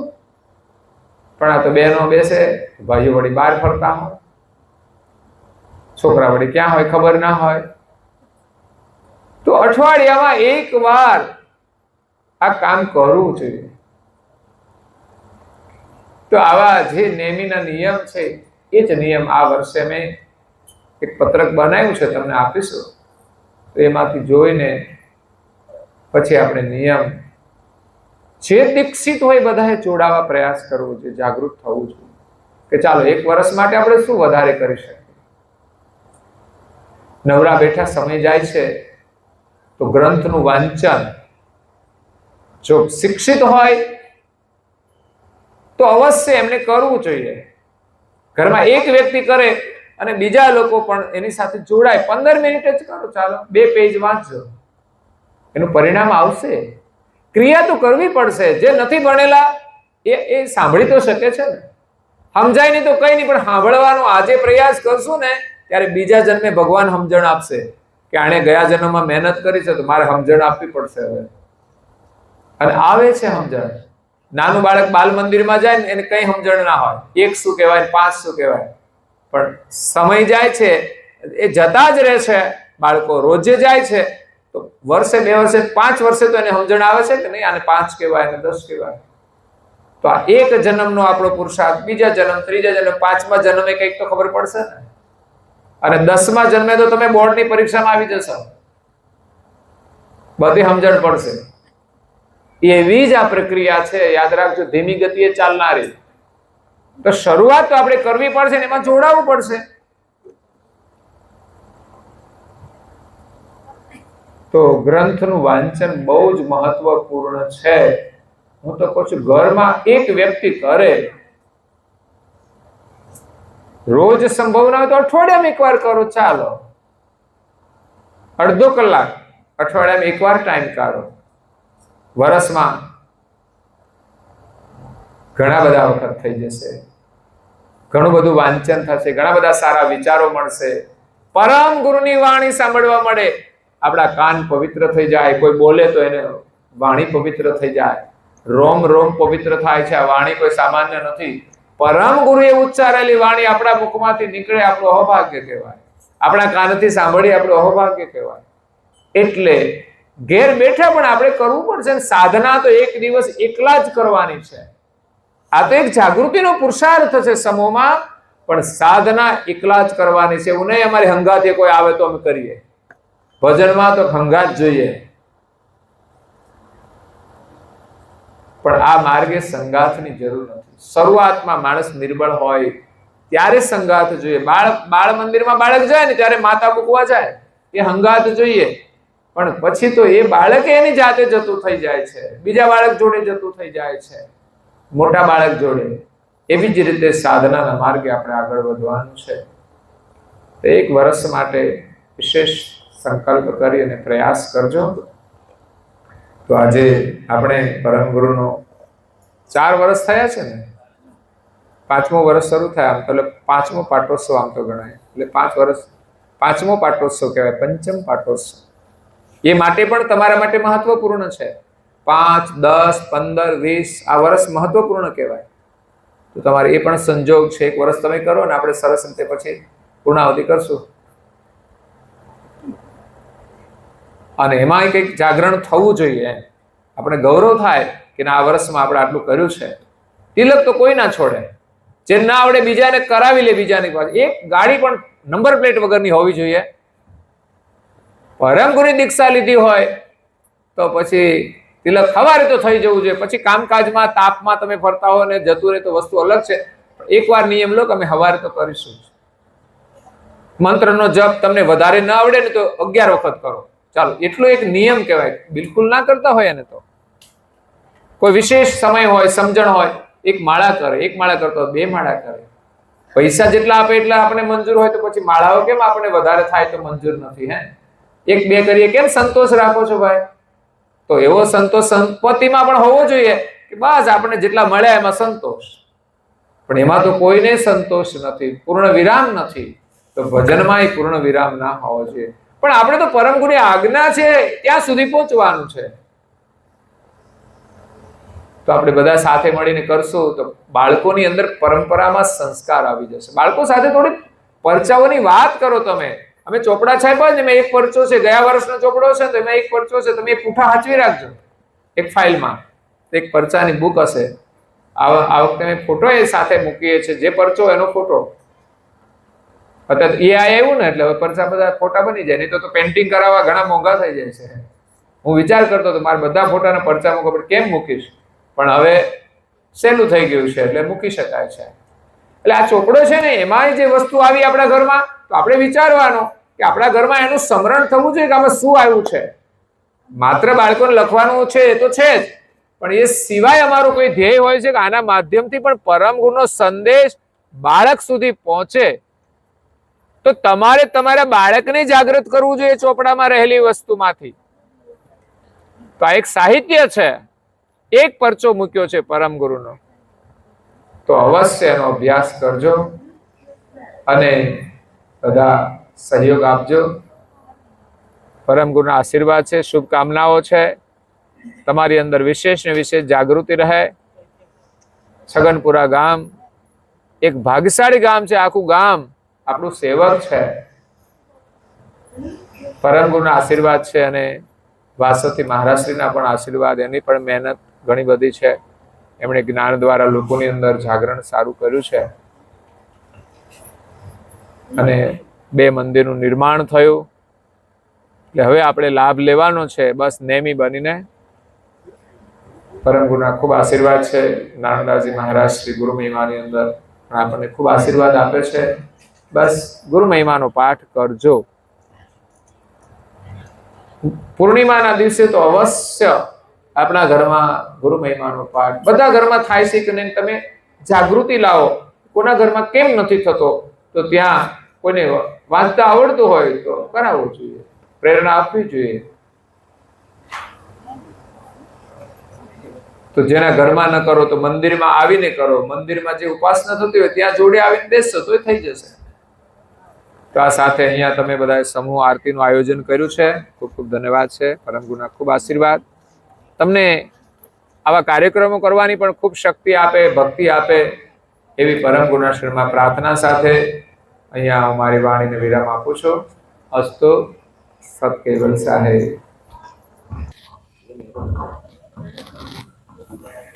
आद्य सुप्रस सर्जन गणेश केवल करतार की जय. हाथ जोड़ो.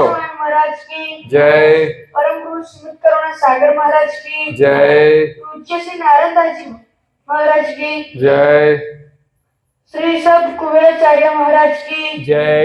श्री सब संतन की जय. श्री सब देवन की जय. श्री ज्ञान संप्रदाय की जय. श्री गुरुवेदी सहरसापुरी की जय. श्री केवल धाम की जय. कथा सत्संग पूर्णावती का सत केवल साहेब. 3 વાર પગે લાગીશું. ખોળામાં ખુલ્લા હાથ રાખી માથું નમાવી. સત કેવલ સાહેબ.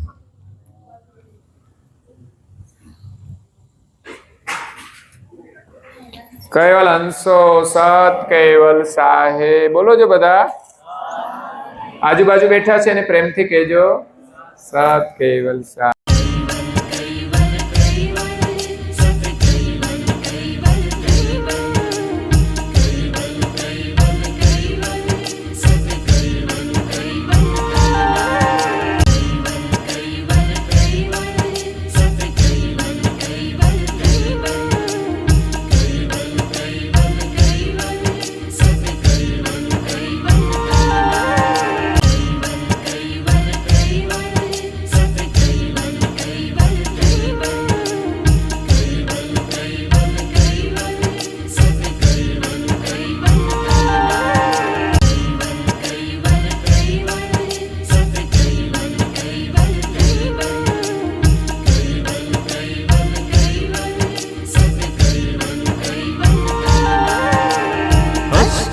और मन रटन रटो